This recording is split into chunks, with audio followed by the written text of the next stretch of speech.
What up, YouTube fam? It's your man, Logician. Back on part 3 of black men being the worst threats to the black community.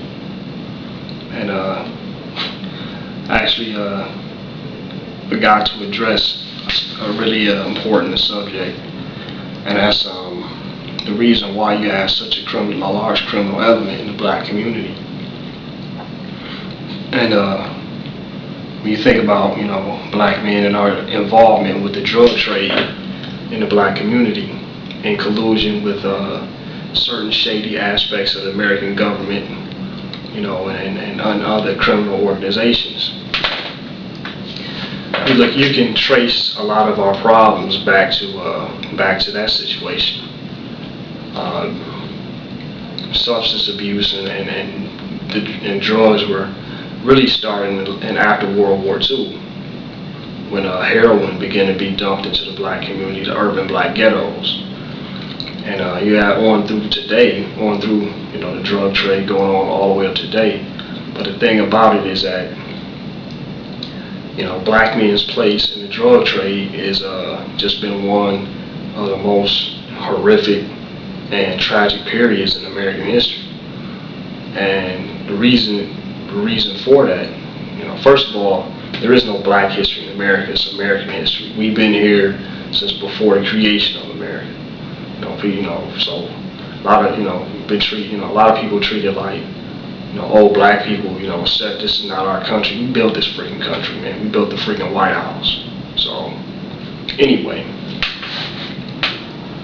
when you look at the drug trade, man, and what you gotta ask yourself, okay, the black man's involvement in the drug trade is the reason why so many black people are on drugs now.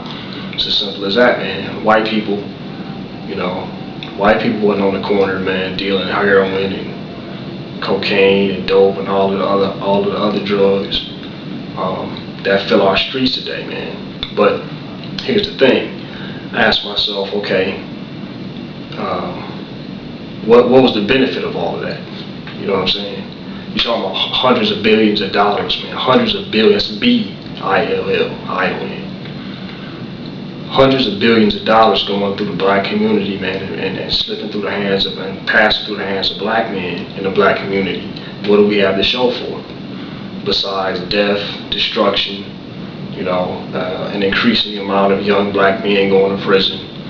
You're talking about the last 2 generations of black men have been decimated by the drug trade, but with them going to prison or dying, or actually ended up on drugs. So black men selling these drugs get black kids and black women, hooked on this stuff, and other black men. So you perpetuate, this the crack baby syndrome. You perpetuate, young black youth seeing, older black men, rolling through the neighborhood flossing. You know what I mean? And look at them as like a hero or something. I hear black men say, well, the drug dealers in my neighborhood was the heroes. Well, if that was the case, how come they didn't spend their money and build a school? Forget dumping toys in the middle of the hood on Christmas. How come they didn't buy all the kids in the neighborhood the autobiography of Malcolm X? You know what I'm saying, and DVDs about his life or something like that. So a lot of this nonsense, man, a lot of young black youth look up to, a lot of a lot of the drug dealers, black men in the community, because money, wealth, power, respect come with that.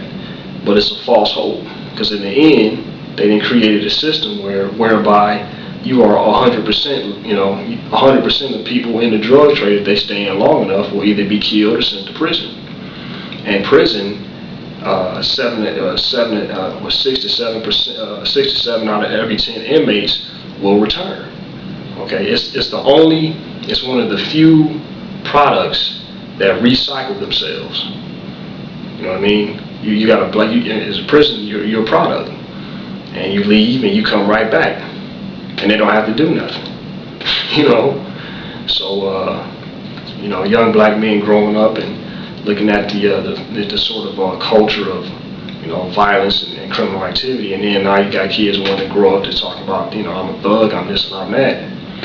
But if we had black men like I said before, strong black men that were, I mean, it's to the point now where you don't even know what a strong black man is. You don't hardly even see one. I guess, a lot of people point to Barack Obama, but he's half white and half African. He's not African American. His ancestors didn't pick cotton in the South. I'm not trying to say, I'm dissing him, but I'm just saying, the truth of the matter is, man, he don't even really represent our community, to the fullest, because he wasn't really a part of it. I'm glad a black man is in the White House, but, as far as black men in America, it should be a black man from America, from African American in the White House. Why is that not the case?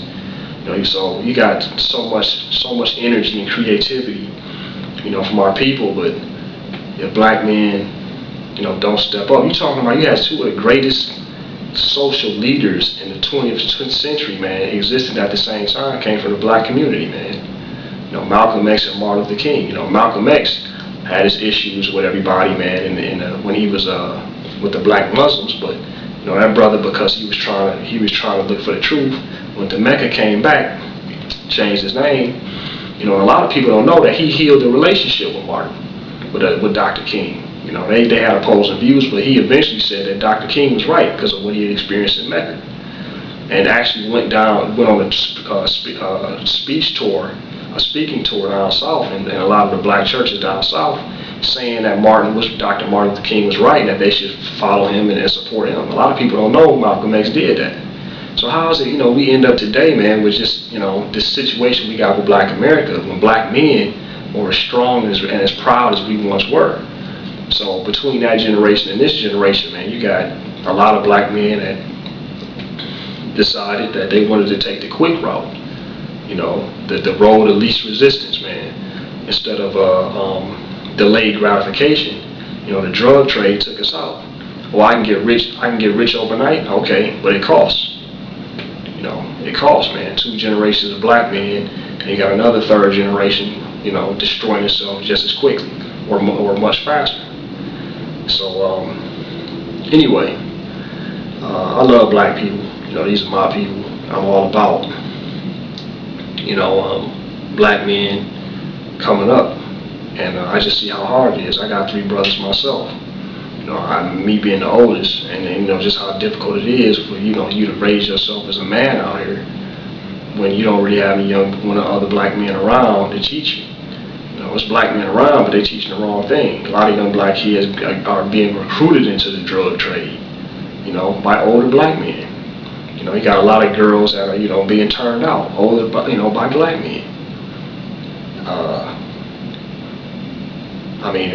Instead of being introduced into being a participant in the political system, or being a participant and understanding and learning about how to advance in the sciences or something like that, that's what black men should be, that's what we really should be about. When you go to the hospital, you see black people, but they Africans as doctors, as computer ITs and stuff like that. I ain't got no problem with that.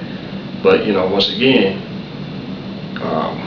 black men here in America are just falling way short, and it's it's a hard thing to deal with. So I look at the problems sisters have with all the issues they have, and I'll trace all that to black men, because God gave Adam the command, not Eve. When Eve sinned, did nothing happen. When Adam sinned, then that's when the world, God cursed the ground and sin came into the world, because man was given the charge. So black men, if we don't step up, on all levels, 360 degrees, and return back to the Lord and who we're supposed to be, and expand our consciousness and spiritual development, it's the end for us. That's it. So anyway, y'all stay up. Peace.